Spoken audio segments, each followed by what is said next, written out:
Welcome everybody. Guess I should unmute the mic if I'm saying hi. How we doing? How we doing?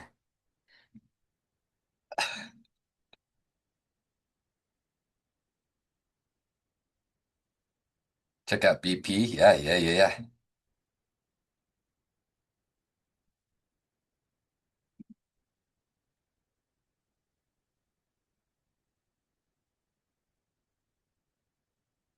What do you mean, Scotty? I don't know what you're talking about, Scotty.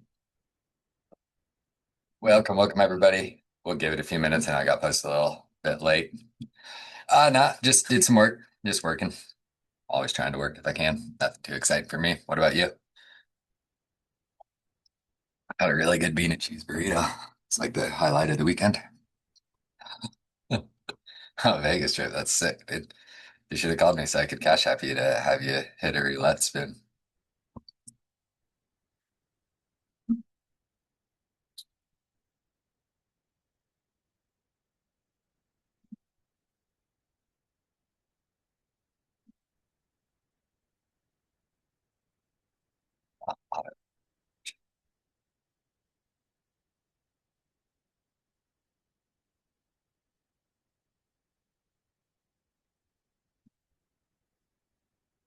Oh.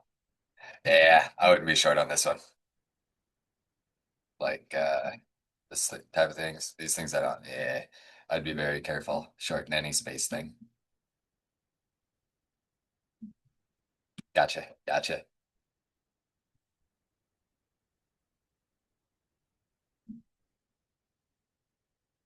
That's just a sector that scares me to short. I mean, I have missed all the good trades on this thing, but man, these things are beasts. They get running, they get dumping. Like, I mean, you don't want to be on the wrong end of the 14% up day, or you don't want to be long on the wrong end of the 30% down in 4 days.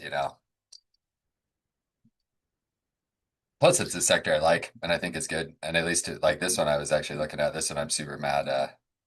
Yeah, yeah, yeah. Echo, whatever. Is not Echo? Echo something. But yeah, don't short these things. I mean, this is the same situation. Like you don't want to be on the wrong end of these, and you don't want to be on the wrong end of these. And it's just a sector that I think it's pretty important. Like not one to bet against. Yeah, and it's this interesting thing, and we can just start. Welcome, everybody. Sunday Night Scan, so we can talk about, whatever we want tonight. So it's one of those things where a lot of these companies have things to prove. A lot of them have deals, and some of them are going to make it through, and some of them are not going to make it through. But to me, it's a sector that is not ready to be jumped in front of short just yet. And Oh yeah, I was gonna say you can short it with a bunch of time, which is exactly what you just said. Looking at long term, like 12 months, which is fine. But just to me, it's just a loss of opportunity cost. It's big opportunity cost. There's better trades out there that just won't have you tied up for months. And don't get me wrong. Oh, you were looking long? I thought you said leaps and swings for puts. I mean, I would personally just be looking long on this sector. And it's not something that I would be swinging short on with a bunch of time just due to the opportunity cost. There's good trades all over the market right now. And so I think there's better things to do. You're looking long though. I like that more. Look for dips to buy. Any of these little ranges, I mean, Scotty, you know how to trade these types of things. Any of these little ranges, like this one, you get a dip down to 100, hit it, right there. No questions. Even ASTS, I was going to talk about that one. Crash loves this one. And so it comes up quite a bit. He was on it before everybody. To me, this is beauty. This was the whole right where you wanted it to end up holding. Everything about this was good. And so this is one that I definitely like. Tradable, high risk, but definitely very tradable. Like I said, when you're on the wrong sides of things and the right sides of things, it's really good. But this is the one that I like a lot more, especially if you want to, take advantage of the volatility in this sector. That one tends to put in some good ones. And then obviously he's mentioned it as well, Rocket Lab, RKLB, another just massive mover on the right days. This one actually, I like the chart a lot less. I'd almost short that one at 74 for at least an attempt at that double top. Like this chart less though. ASTS got room up, that's the one I'd be looking for.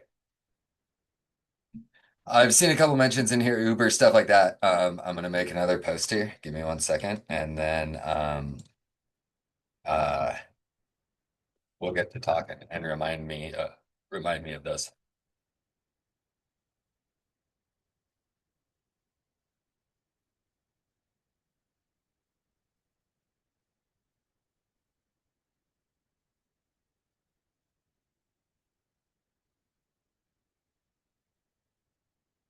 Yeah, look into it, Scotty. And I know you like looking at the fundamentals and all that stuff as well. And as with a lot of these things, the cash ends of things for them can be scary, but sometimes you got to trade that story.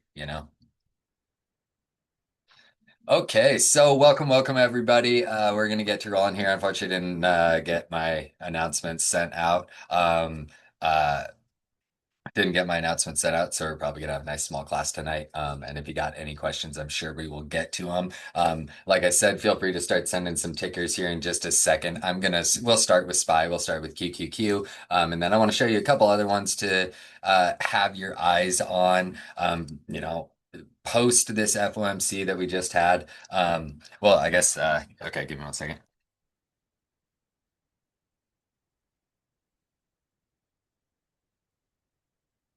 Okay, so post the FOMC that we just had, this class I want to start a little bit for anybody who doesn't know. Dirty River, happy to have you here. Short week of trading this week. But for anybody who doesn't know, just had a big FOMC, one of the biggest ones of the year. A lot of disagreement on it, disagreement amongst economists, disagreements amongst the FOMC members. So pretty, you know, I would not go as far as to say that it was a bad FOMC or anything like that, but I do think that it was just kind of an interesting thing for a lot of people to see. I know the economic side of trading is obviously can be super boring, and if you aren't into it, you're probably never going to be into it. It is a part that I like to pay attention to, and so this was just sort of one of the first times ever that we kind of have a feeling that the Fed independence might be at risk a little bit, just because of the decisions that they made with the data that they had do not align with how this Fed has functioned for the last 8 or 10 years or so. This was just a very, very different attitude out of the Federal Reserve this time. So, as most people know, I tried to make sure everybody know. I talked about it before FOMC. I've talked about it recently. Tagged my post and trade for a bunch that I was expecting selling. Pop on FOMC. I think every single person knew that we were going to get that rate cut. I don't know, 99% priced in or whatever it was. We could all make that assumption. You know, was it right or wrong? That's up for debate. But so we look for that first pop. That's what I discussed by the first dip that you see on that day. Unfortunately, the dip wasn't even, well, fortunately, unfortunately, the dip wasn't even that big. We were able to hammer that first little dip back to basically the start that we got. And then after that, I was looking for selling. I know a lot of, I was definitely kind of the lone person out looking for selling for a few days after that FOMC. And now we've seen that. We got some nice sell after it. There's also a thing that goes on at this time of year. It's what's known as tax loss harvesting. Big money does it. They're going to cut some losers. They're going to add to some winners. You'll see, we saw just on this recent OPEX day on Friday, a lot of good volatility there. And now, what I am personally looking for is a nice little push into the year end. I'm not going to say it's going to start tomorrow or anything like that. It could come after Christmas, who knows? But I'm personally going to be looking for a little bit of a push into the year end, and then a nice little push into the beginning of the year as well. I think it makes sense. I think, like I said, tax loss harvesting is a thing where big money is selling a whole bunch, selling losers, trimming winners, all of that. So we'll oftentimes see a little bit of selling. And ultimately, that's what we saw basically every day post FOMC. I'll just clear this one. That's what we saw basically every day post FOMC was a halfway decent amount of selling, and brought us down to that 50 EMA. We weren't looking for a market dump. We weren't looking for anything, like crater or anything like that. We just wanted a nice little pullback. And, ultimately that's what we got, $20, whatever it was. And so now what I've been recommending to people, and what I am still watching for, and what I do think we started to see a little bit, as all of us know, QQQ has it's put in a nice bounce. Still, much further off all-time highs. Never got as close to the all-time highs as SPY did. We're still $6, $7 off of it, whatever it was. QQQ been the weaker sector, which is interesting to say. Apple been getting crushed for like 2 weeks. Microsoft obviously still down terrible. Meta still down terrible. Post some of those earnings things. Netflix obviously down really bad. Want to be in there. I think Shark's in there, but want to be in there.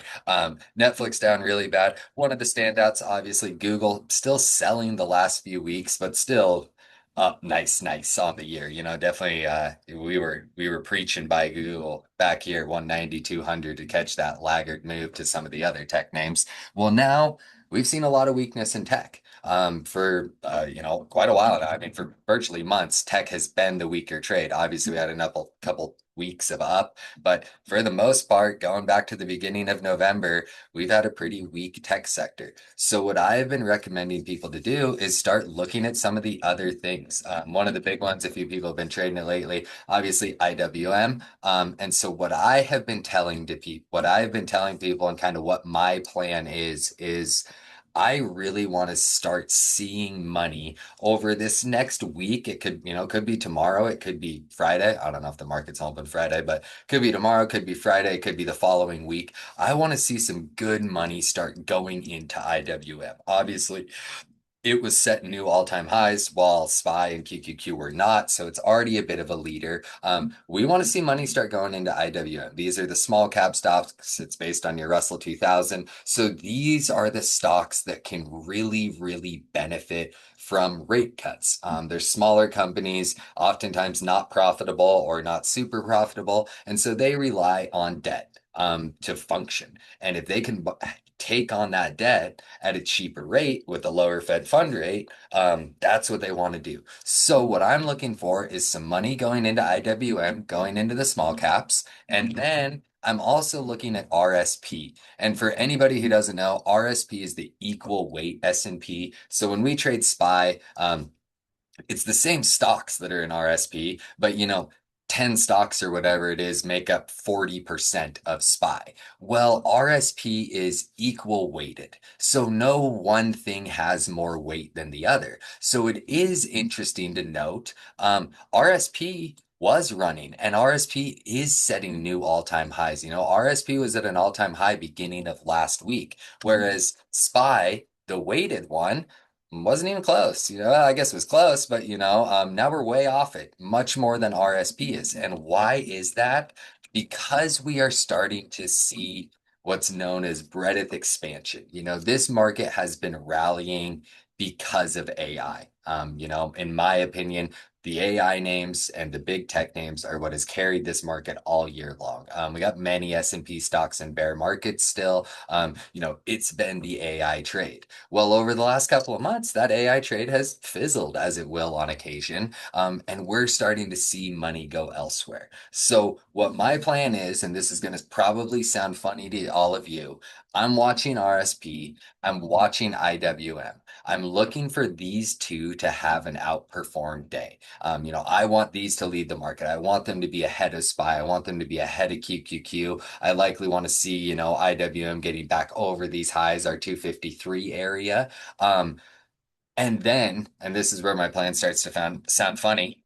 Then I'm getting long tech.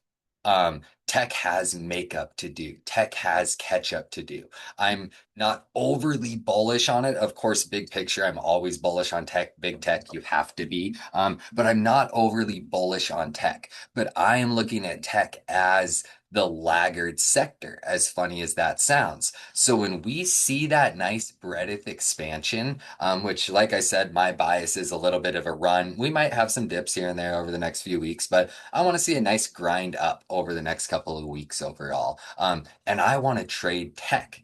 So when I see that money start going into our IWM, start going into RSP, we know the market is feeling a little bit better to go risk on. And once the market starts feeling a little bit better to go risk on, I think the tech trade will be that big catch-up trade. So for me, I'm looking for a reclaim of this 620. Now we can kind of get into some charting now that I've done my yapping. On QQQ, I'm looking for a reclaim of this 620. that's where I want to start to look for a move back towards 630. So I don't know. I mean, I guess I don't know where we are in the after hours. Well, I guess we already whacked 620, but I am looking for a move over this 620 to hold. I want to be in there long as we're above 620. I'll feel a little bit more comfortable swinging long. Obviously, on the technical end of things, we bounced right about where you should expect us to bounce. We've obviously taken a nice big trend breakout. First breakouts, statistically fail. Generally, buying these is a fool's errand. You will lose money. But if we can get a pullback, 610, 608, that is the other spot that I want to get long. So you might notice, we got a pretty big range of where I care about QQQ. I don't want to trade it much in here. That's my personal opinion. Can we trade some of these levels? Will we trade some of these levels intraday? Absolutely. But when I'm looking for a bigger picture tech bounce, I want the dip to prove that we're ready to break this downtrend we've been in the last couple weeks, or I want continued push up to reclaim this big, 617 to 620 zone. To me, that's going to kind of be the wall on QQQ for now. And when the market is ready to run, which I think it's got a nice little run coming from it sooner than later. When the market is ready to run, I think QQQ will be one that'll put in a nice big move for us to kind of play a little bit of catch up. So that's where I am on tech. SPY, SPY is my day trader. We trade this thing every single day. As far as I'm concerned, and as far as virtually anybody should be concerned, at least in my opinion, SPY's in a great big old range right now. You don't want to be the person looking to be short down here, your 672 to 675 area. It's a death wish. That's not where you want to be short. And you likely don't want to be the person long up here, 688, 690, pushing into those all-time highs. We, for now, want to treat this as a range. Thankfully, it's a pretty nice range, very big and very defined stop and go points. So, for me, these are basically the big areas that I'm watching, and how I trade these and how I will trade these intraday is, we start breaking over this, 679, 680 zone. I'm going to look for that continuation to 685, 686. We get over that, I'm going to start to not be long whatsoever as we push into all-time highs. As we've seen for months now at this point, like I'm hoping everybody's caught on, it's been going on since, I don't even know, October, so even earlier, if you're chasing the upside move, you're getting obliterated. Going on 4 months now.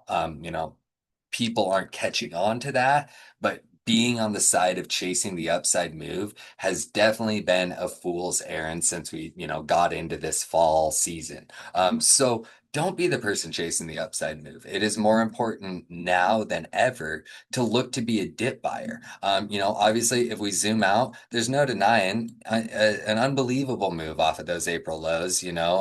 Obviously, it took us until June or July to finally reclaim kind of where we started the year. But since then, we've been putting in a relatively normal move up for SPY in the recent, 5 or 6 years. And so now we're seeing a nice big consolidation into this year end. Like I said, I will look for a little run beginning of the year, but I would like to see the market finally give us a deeper pullback. Not flipping bearish on the market, nothing like that. Still a dip buyer's market overall. But I think come, end of the quarter, beginning of next quarter, we could really start to see at least a little pullback in the market.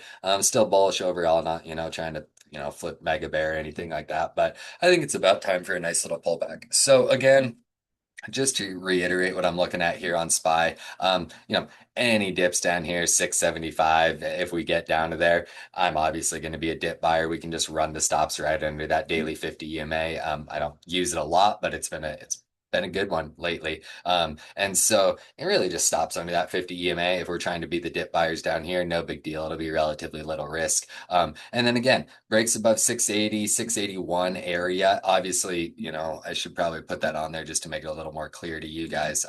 So obviously right here, not where you want to get long. We start breaking 681s, we can look for a move back to 685, above 685. Look for, potential triple top or push to that all-time high. We'll see if it happens. And then really, if we're kind of in the middle, I just won't have a ton of interest in it. I should point out it's going to be Christmas week this week. We might see some volatility tomorrow. And for the rest of this week, we might see some nice moves. Feel free to tag me when I'm wrong and we just get like insane, beautiful trend days all day, every single day this week. Uh, but it's Christmas week. It's going to be low volume.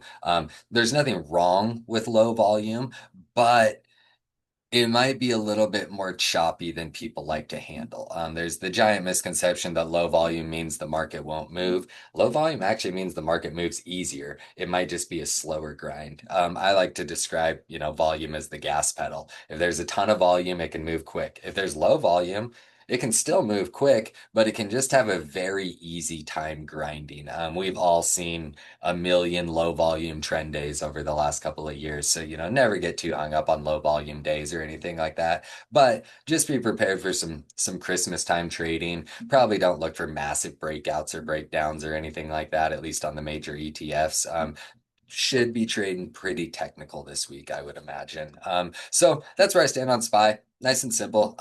We're dip buyers at 675. We're short up here at 690.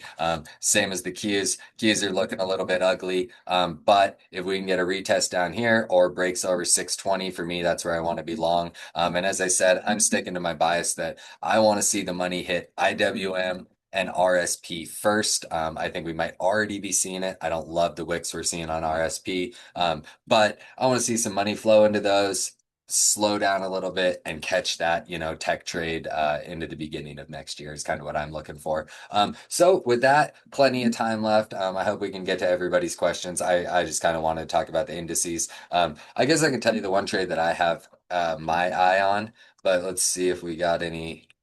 So for that range, what I did, and yeah, I guess I probably should describe that better. So what I did and how I'm viewing this range is back here was our previous all-time high where we really kind of hit that wall. And then up here is our new all-time high. So I just ran it there. You could even run fibs on it, anything like that. But this is what I'm basing it on. Those previous all-time highs are oftentimes going to be very big. They can provide some very large bounces, or they can provide some real nice breakdowns, just because oftentimes there is a bunch of orders still sitting around there, or people who catch the blow off top can, they'll end up taking some of that profit on that pullback to there. So you can see a little bit of selling below it. But it just so happens that 50 EMA starts lining up, as they oftentimes will. EMAs work real good when they find themselves at an important point in the market, which I would consider this 674, 675 zone. We know that EMA should be around there, because obviously, based on these average prices, that's going to be a pretty average price of where people are, is going to be that all-time high price. So how do you plan for the lows outside of this range? Super simple. We treat it like anything else. We identify any of our major highs and lows in recent times when we are getting confirmations below. And we could even do this now that I look at it. I kind of like that little thing.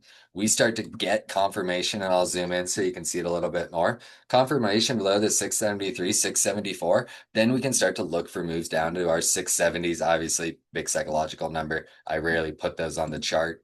I guess it is technical as well. But psychological, a little bit technical. Break under there, we'll look for 670. Breakdown, we look for 660, 746. That's a range break. Keep in mind, ranges oftentimes don't break, and we're in a bull market. So we, of course, don't want to just dive in short and be short on the whole market because the little breakdown comes. But use this little range right here. They make it super simple for us, 673 to 674. That's our big spot, at least in my opinion. And then for me, I always just target the major highs and lows. That's all I do. Like if we look at let's see. Um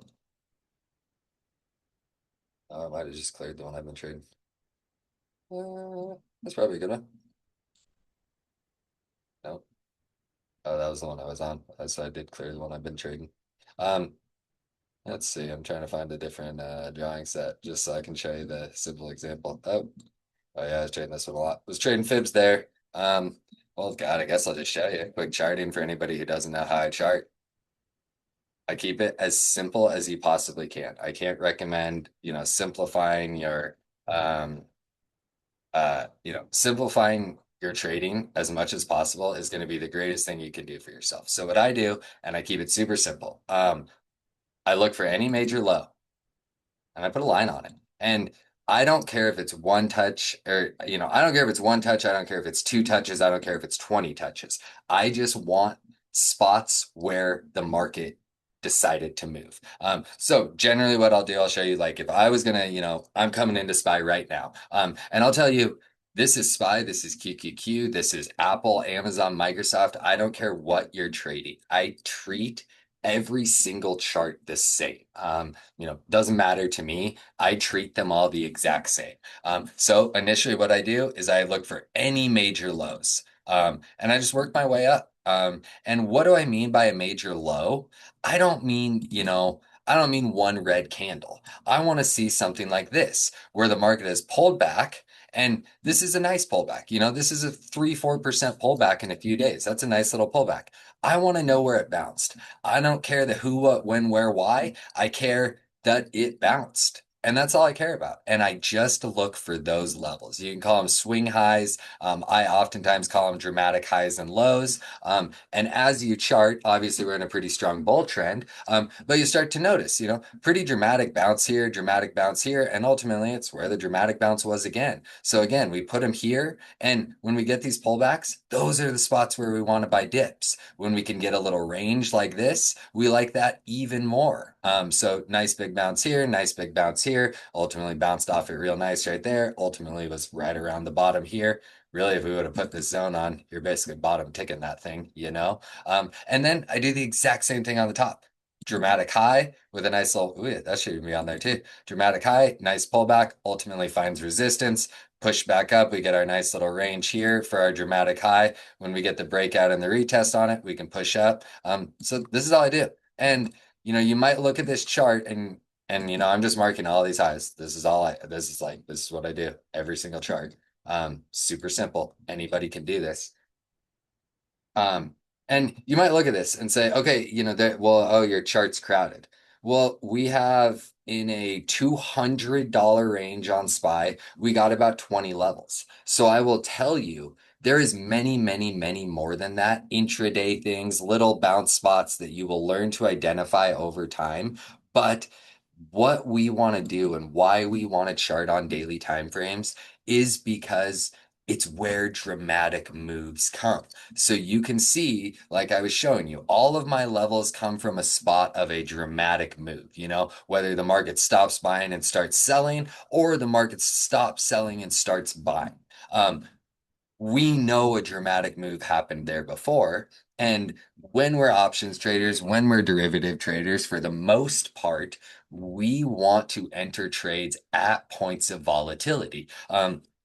There's nothing worse than sitting in a swing trade for a month, getting burnt while you get chopped because you entered right in the middle of the range, or you bought at the highs, or you shorted at the lows, or whatever it was, and you just aren't getting a nice trade. So what I always teach, and 1K always teaches, we sit, and Shark always teaches, we sit and we be patient.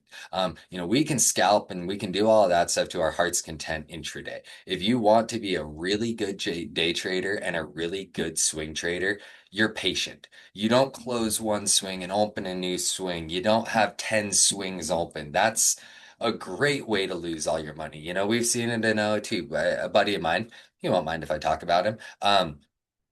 He's 11 for 11 on scalps and day trades over the last 2 weeks, and he's red for the month of December because he has 5 swings that are obliterated. So he gave up the gains of 11 trades because he took bad entries on 5 swings. A real swing trader, a good, efficient, a profitable swing trader is going to sit and wait for these types of setups to show up and trade them. So one, I guess we'll kind of move on to uh my next or my trade that I got my eyes on. So Intel. And we can even rechart all this. We'll just do it. Why not? 725. So Intel right here. Zoom out a little bit because we got it. This thing was so obliterated for a long time. So we got Intel. Obviously you guys have heard me talk about this. I've been talking about this one for months. Look for those dramatic dips to buy. At this point, right or wrong, I don't care about any of that. The United States has a vested interest in Intel doing well. So Intel should continue to do well. So we do our same thing. We don't care. We look for dramatic highs. This is always how we trade. Like I told you, it doesn't matter the chart. We don't care about any of that. We chart everything the same. Now we look for some of our dramatic lows. Got our dramatic lows here. That's pretty dramatic low there. We already have that one from a previous high. We got that one again, ups and downs over to here. These are some big bounce points. And don't really care about anything down there right now. And then we come into our shorter time frame. So first things first, yeah, I'm a huge trendline user. I teach everybody to use trend lines. I teach everybody that one of the most powerful tools you can find in the stock market is going to be daily time frame trend lines. You will stop buying highs and you will stop shorting lows if you start using these things. So obviously big trend line push up here. Didn't quite get back up there. Ultimately took the nice rejection here. We can see Intel overall, a very technical trader. You're always going to have multiple trend lines going on. So this is Intel. Actually, I'm looking at this. So when you're charting, if you notice something that you're like, oh, I like that. Um, Put it on your chart and see if it continues to work. So obviously big move off of here, and this was big resistance for us here. So here we go. We got Intel right here. Big 40 level, big 39.5 level. You guys might remember we caught this bounce on Intel. This was one that I was looking for. We had dipped down to here, and ultimately bought that reclaim of 39.50. Well, Intel has done nothing to make us want to get long. There's once to me, once this 40 and 39 zone was lost, quit looking long on Intel. There's really no point to be in there. In fact, we shorted it. I believe it was this day. I don't know. As I recall, we paper handed it like in spectacular fashion. But we shorted it because riding below trend lines, riding below major levels. That's all we're looking for. Well, now as we start to look at Intel, and even I'm looking over here, we know where the bounce spot on Intel is. 35.9. This is where we want to be buyers. Even this little range, 35.6. This little range, well, actually, now that I think about it, I think these are the exact levels I mentioned in Pro Trade Floor. This is where we want to look to be a dip buyer on Intel. So we've sold down. We've held our level. We're coming into our trend line. Yeah, we're fighting the EMA, and the EMA is starting to flatten out on us. But now we start to watch for a hold of this 35, 60, 36 zone and a break of this trend. If we drag it out a little bit, so when our new daily candle opens tomorrow, it is going to, be outside of here. It's going to be outside of the trend for the first time. So for me, I would love to see a little pop and some sell back down, double bottom me down here at this 36. And this is the exact trade that I'm looking for. I guess we can even go to my, oh yeah, so here's my 35.6 level. You can see this is exactly what I was looking for, 36.82, holding right around it. This is my real chart that I'm trading, not the one I charted today. So you guys can see this trade setting up right here. All of you know that one of my single-handed most favorite setups in the market is heavy selling, attempted bounce, turns into a double bottom, we buy the double bottom. It is a wildly, wildly effective pattern. Every single Furu has tried to rename it and make it their own thing, when in reality, it's just classic price action. We love to see heavy selling. Then we see the first bounce where the buyers try to prove themselves. As we know, first breakout almost always fails. So that's the buyers failing to prove themselves. Well, when we get down to this double bottom, that is when we officially have an extremely low risk, potentially very high reward swing trade. These are the kinds of setups we want to look for. We don't want to be buyers up here near these highs, near heavy resistance. Like I said, if you're getting your first push down and you start to get a nice bounce up off of a previous, support, then great. Once you're wrong, you're wrong. Stop out of the trade, you know? And there's no denying Intel absolutely throttled this last little bit. Nice 16%, 17% pullback. So now we can start to look for a bounce. So for me, this is one of my main trades. I'll trade this one of two ways. Double bottom me down there at that 35.60, 36 zone, or give me a nice break of this trend and a hold over maybe, 37, 37.20 area, and I'm ready to be long in Intel. This is one that I definitely like. And so with that, that was really the only trade that I was going to talk about. Oh, we got Norbin in here. That was really the only trade that I was going to talk about. Oh, we got Manny talking Netflix. I could talk that one too. But let's get some of your charts and let's see what you got. Let's see what you got going on. Oh yeah, there you go. Adam, I answered. Yes, sir. I use trend lines all the time. Yeah, and it helps you not chase, you know? Understand, most of the time the first breakout's gonna fail. Buy the pullback. Always buy the pullback. Never chase.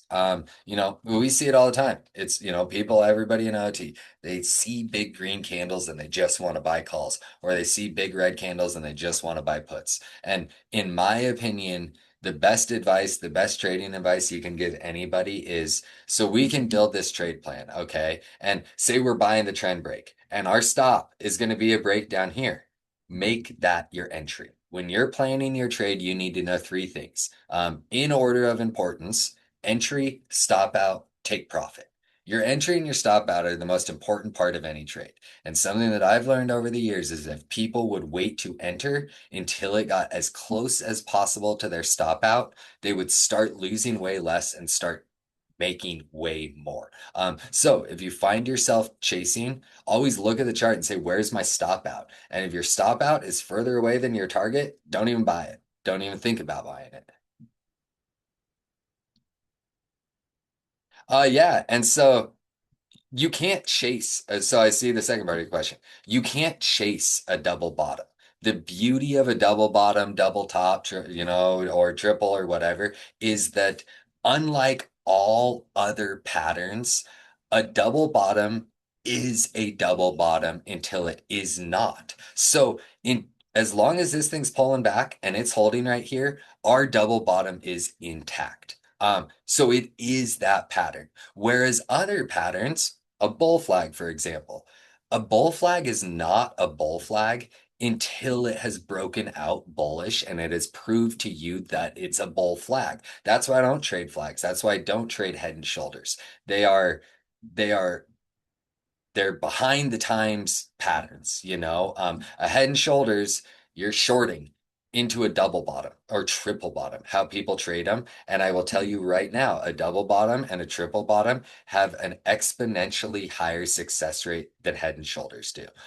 So you can't chase a double bottom. You need to buy the double bottom when the double bottom is there. And then the advantage to it is it tells you you're wrong right away. Your risk is low. So I'm all about those. Trend lines, double tops, double bottoms. That's the bread and butter. I mean, that is, like I said, heavy selling, attempted bounce that fails into a double bottom. Hands down, my single best trading strategy, which is actually what we're going to be talking tomorrow. We got Norbin here. He's telling me that because he saw cars in the driveway, Bros is about to boom. Let's see. Yeah, actually, let's check it out. I forgot that was a good chart. I showed it just the other day. Yeah. So here's the chart. Like I said, I'm not in there yet, but I would again love to see it pull back to this trend. If I can get in there 63.30 zone, run my stops under 62 bucks, I'm in there. No questions. I actually like this trade. I do think that we're pushing up here. We got a lot in the way of your 70 target. We're pushing up into kind of, the biggest resistances on the chart. So a lot of proving here, but a nice little pullback can give you a trade that you got $1 of risk for $5 or $6 upside. And so I do like that. Yep. Oh yeah, Avenger. BP. Let's check it out. Yep, I know, exactly. Oh yeah. Avenger knows. Him and I have talked to BP before. I bet you these levels are from when him and I talked to BP. So like I said, and like I remember you and I talking, uh, oil's a ranger. That's all there is to it. I've discussed many times. This is like, is it tradable?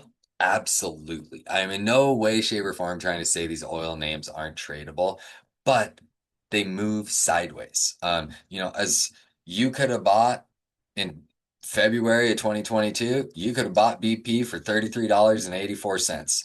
In December 22nd of 2025, you could have bought BP for $33.84, And so just always treat these things like a range. If we can get a little more dip, let's see. I'll put on some SMAs. I like to look at the SMAs. Again, not much info. Yeah, I was gonna say, if we can get a little more dip, this adds a little bit more comments down here to 33. You can start to look for that bounce. I think oil companies are going to be bad. Everybody knows that I've been preaching bear on oil and XLEs all year long. So I feel super good about that. I feel super good about the bearish bias overall on these oil names. Not Valero, that one's on a heater refinery though. But dip buy right down here, 32.50, 33 zone. You got very little risk on the trade. You aren't looking for some exponential move to the upside, but if you can, get these bounces up here, it's worth, buying the weakness and selling the strength because, it ain't going nowhere in the foreseeable future, at least in my opinion. And having that 200 SMA sitting right there, 32.50, 33 zone, beautiful spot to give it at least a little bit of a test run. And oil could put in a little bounce here sooner than later. I'm not fully convinced that energy's quite ready to bounce, but we'll see. Where's the weekly at? Oh, the weekly 200. See, it's just so funny. Like, yeah. I mean, I won't say that the weekly 200, I guess it worked right there. It sure doesn't work well on this thing, huh? I guess you got a little consolidation. I mean, this is like the best hold of it we've like ever seen. Like it's breaking and dumping, 5% below it one day and then or in one week and then ripping 5% above it the next week. But that's range traders for you there. That's range traders for you there. But a little bit tradable. Actually, man, I can't lie. I'm honestly liking this a little bit less and less the more I look at it. I mean, that's a big technical breakdown. That's a big technical breakdown. Can't lie. I'd almost rather it bounce to 35 and short it than try to buy this dip down here in the 32, 33 zone. Pretty big technical breakdown after just a grind for 8 months. This downtrend still definitely intact. Hmm. Man, I can't lie. I'd rather short a bounce on it than buy the dip. That's just me. I see what you're seeing. I won't say you're wrong. Like, let's be real here.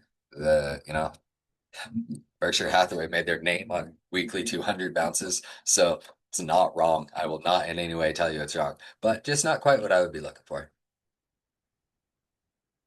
What's Norvin talking about here? Oh, yeah, losers, average losers. Yes, that's true. Um, River Trading DOJ. I don't even know what that is. Yeah, and Avenger, you're right. Like I said, I won't say you're right or wrong. And no matter what, if you get the dip down to here, you got no risk on the trade, I mean, 50 cents, 40 cents, like delta wise, you're gonna be good to go on there. You're gonna be good to go on there. Let's see what else we got. Let's look at the Ultra Beyond Manny. What the fuck? Oops. Oh, Bun. Apparently Bun's been yeah, that ain't looking good, is it? No surprise there. Look at this thing. Man, I bet you the DGens are out there though saying that this thing's building a pretty nice base on the weekly, huh? Look at that thing. Building a pretty nice base there on the weekly for the DGens. I mean, we should buy that thing at like 80 cents. You can only lose 80 cents a share, Let's see, what's this guy doing? Is it still going down? Am I gonna be sad I didn't swing? Oh, it doesn't trade 24 hours. Full port long on yeah, I probably don't recommend a full port long on the old Beyond Meat. That one was a fun one though. I mean, years ago when this was going on and like it was fun for a little bit. Looks like it took a reverse split at some point. No, oh no reverse split, just total death. Nice. Oh, I'm on the weekly. That's what it is. But this was fun there for a little bit. It was a good trader. It was a good trader. And I saw somebody mention Uber earlier, I believe. And somebody asked me about this one last week. So chances are the person who asked me about this last week, same thing. So, or is probably the same person. So how I'm looking at this personally, um, I won't deny this is a nice little reversal candle we printed right here. I'm still not really ready for it to reverse myself. 75, 76. This is where I will happily hop in an Uber trade. I'd love to see us get down here and try these. It's had a rough few months, down 30% or whatever it is. Big technical breakdown. They gave it to us. This one was easy. This one was free money. I don't trade it enough to watch it, unfortunately. But this one has been is and has been free money on the short side for bouncing any or shorting any bounce.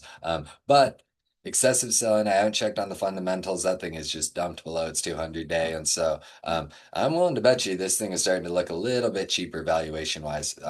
Nice earnings on them right there. I wonder what happened there.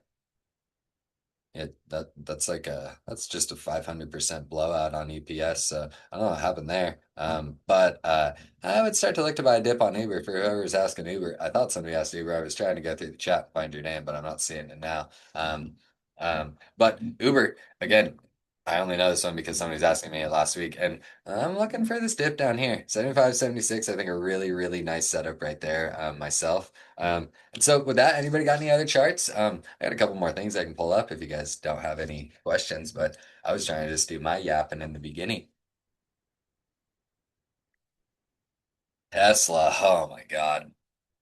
Oh, sorry, I forgot. I mean, yeah, I'd love to. So, to me, oh yeah, Netflix, yeah, that one I love. Okay. So to me, like, eh, nobody should be interested in Tesla long right here. Like I hope that all of you shorted this thing at 490. Like free money.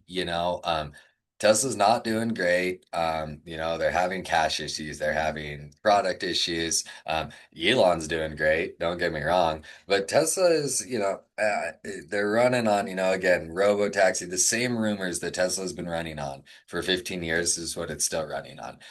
But ignoring all of that, technically speaking, you should have exactly zero interest long in this 490, 495 zone. Do I think that Tesla wants to go tag 500? Absolutely, just like everybody else. But that doesn't mean you should chase it. As with all things, we want dips. Maybe this dip to 475 was the dip to buy. I would like that kind of that previous big old double top. That one makes a little bit more sense. But don't be the person chasing Tesla way up here at these highs. Just because you know Tesla is holding a bounce for the first time in, I wonder if I got a blank one of these. Um, just clear it. So Tesla is holding a bounce for the first time in many years. Speaking of dead money, that was Tesla.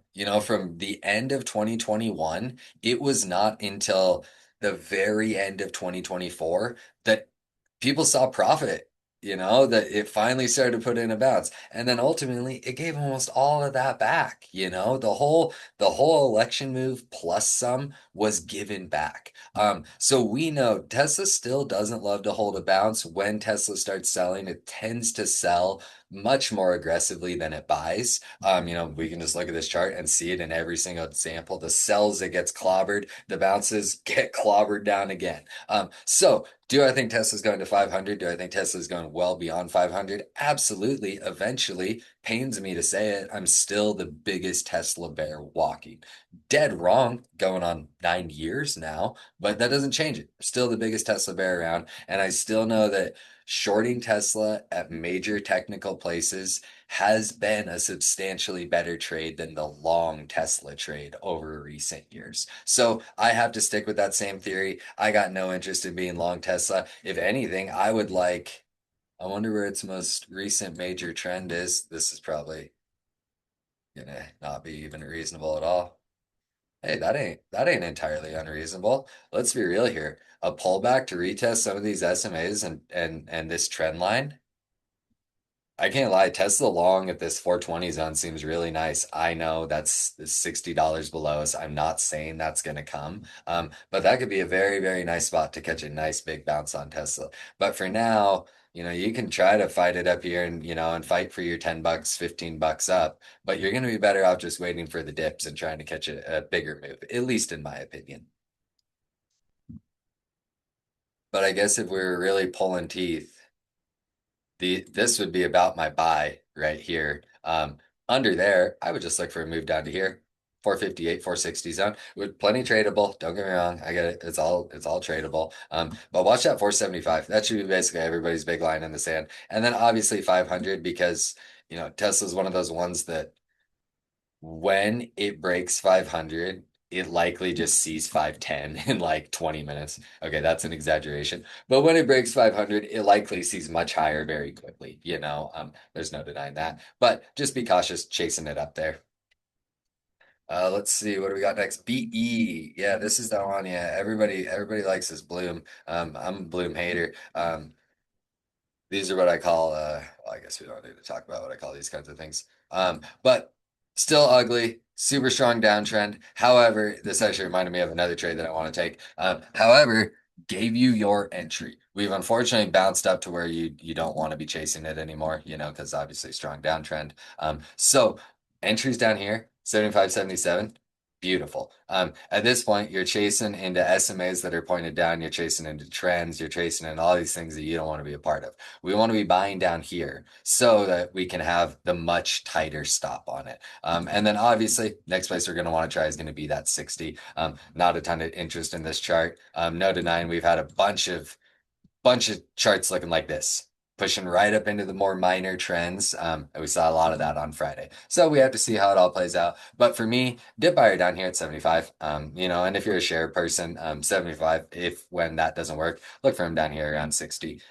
Speaking of energy companies that I are bad.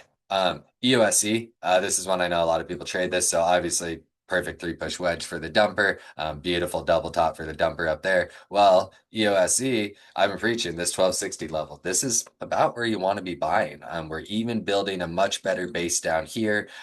This is a great example of a trade that I like to buy. So you guys heard what I was mentioning earlier. I love trend breaks where, an attempted bounce with a failure that has now led to even a triple bottom. This is a buy. Anywhere down here in this 12 area is a buy. I know, unfortunately, people were chasing this thing up here 16, 17.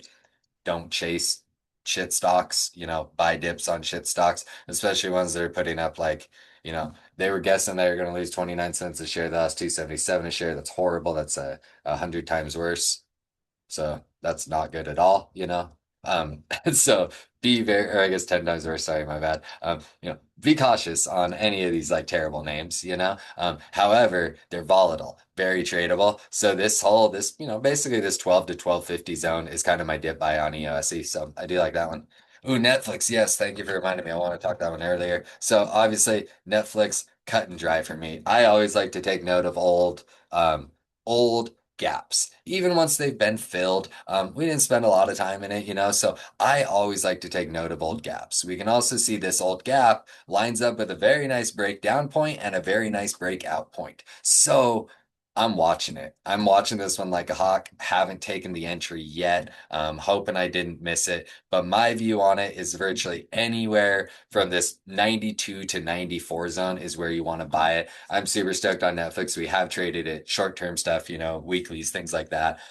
But I think it's about time to put on a swing on this one. Have the split. We've seen the selling, on the back of the split, leading into the split, all of that. 30% off of highs, largest streamer on the planet. Gotta believe, fundamentals are catching up to price. And so I'm looking to be a buyer on this one. Not in there yet. Like I said, Shark is hoping I didn't miss it, but also hoping that I get a little bit more dip to get in there. But anywhere 92 to 94 areas where you want to be a dip buyer on those swing trades. And then me personally, I'd take the stop under there. There's no denying that we do have, I've looked at this chart a lot. There's no denying that we got the big psych number at 90 under us, but I do think that if we kind of break below this nice little base that we've built, we could see a bit more selling. I know there's a lot of people out there calling for this 80, 85 zone. And I see what they're looking at. And I'll tell you what, I would buy the dip at 80, 85 as well. But I'm just not, I don't know why, because off of the highs, that's just kind of excessive selling without reason to support it. I mean, if they're going to crush Netflix 36%, kind of feels like it needs a reason. But I probably would have, I probably would have said that at 20%, 30%, and all of that. So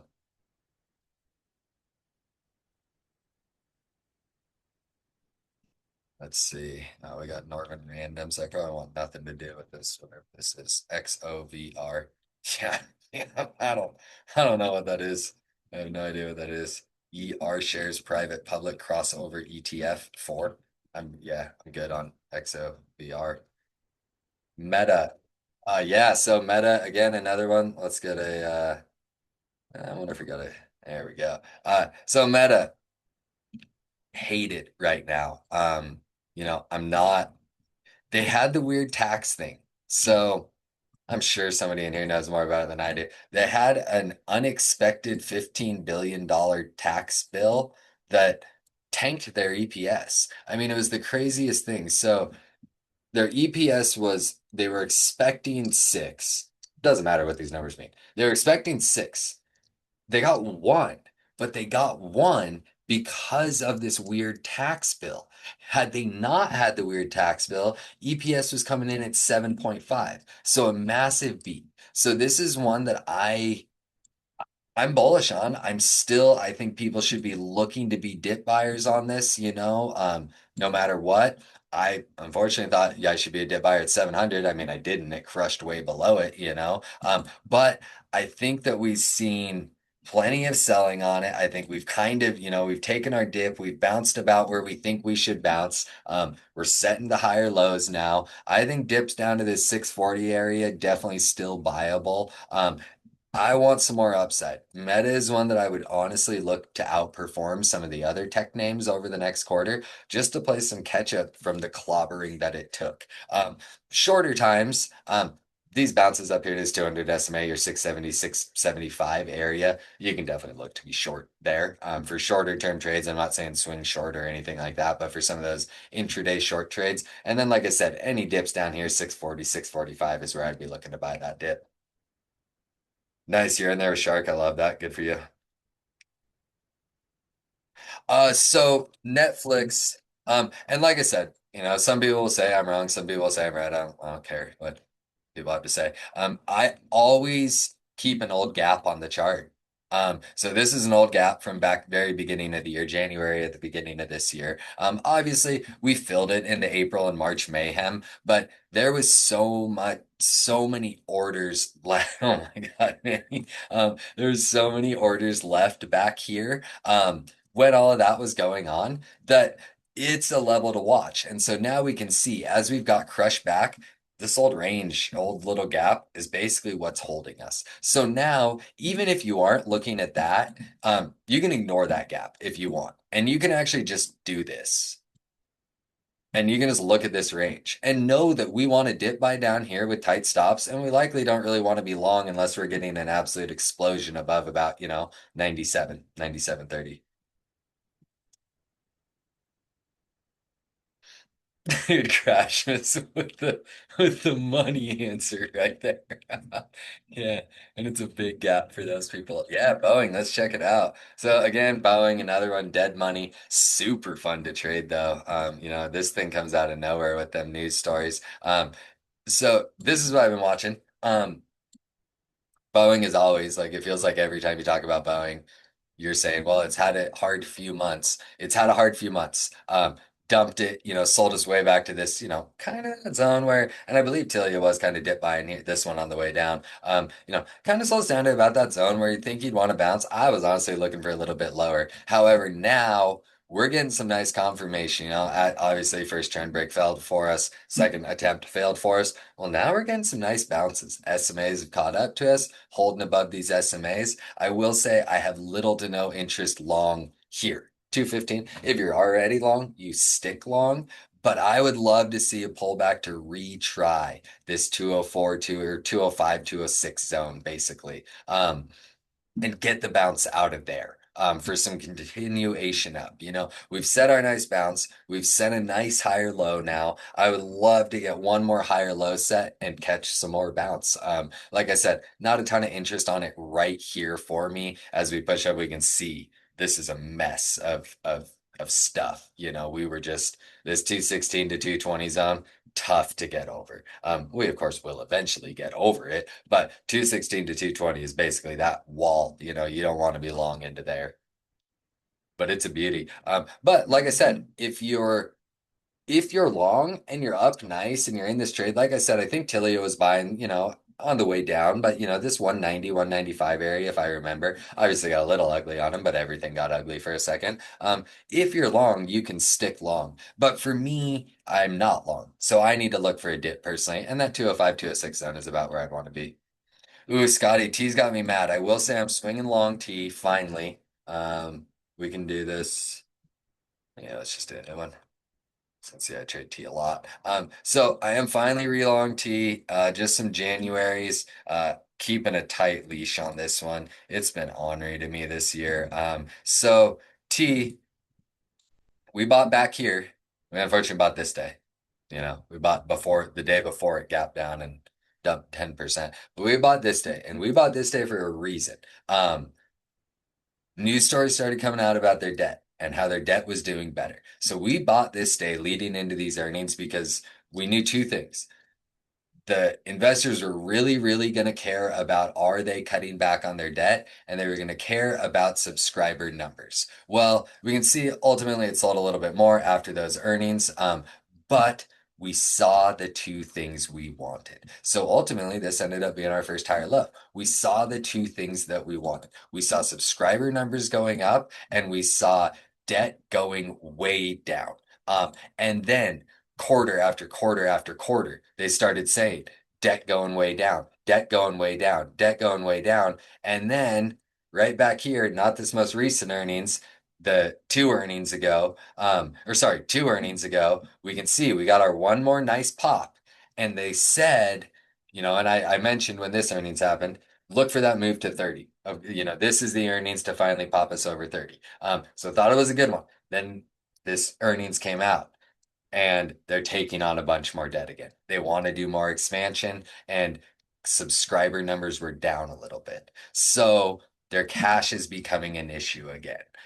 So we can't just be blind long T like we were able to for the last few years. And obviously this whole year has just been a chop fest on this thing for the most part. However, technically, I decided it was time to finally jump back in there and get on some of these T's. Like I said, I'm on a hard stop basically. If I'm getting a daily close under 24, I mean, I got wrecked. I bought up here on a dip at some point, and obviously got torched on those things. And so I'm keeping this one on a tighter leash. But again, I just want to point this out because I've pointed this out a million times. You might notice strong, we have strong downtrend.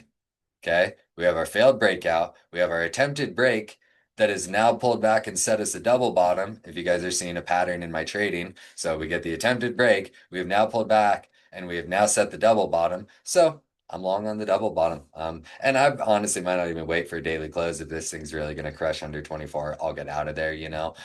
But I will say this is the first time since we were back here and we did catch a little bit of a bounce, but first time in, a month or two that I felt like, okay, I want to be long T here. So I am. We'll see how it plays out. But I'm in some January. I'd have to double check, but I think they're like January 20th. I don't remember the expiration 25s.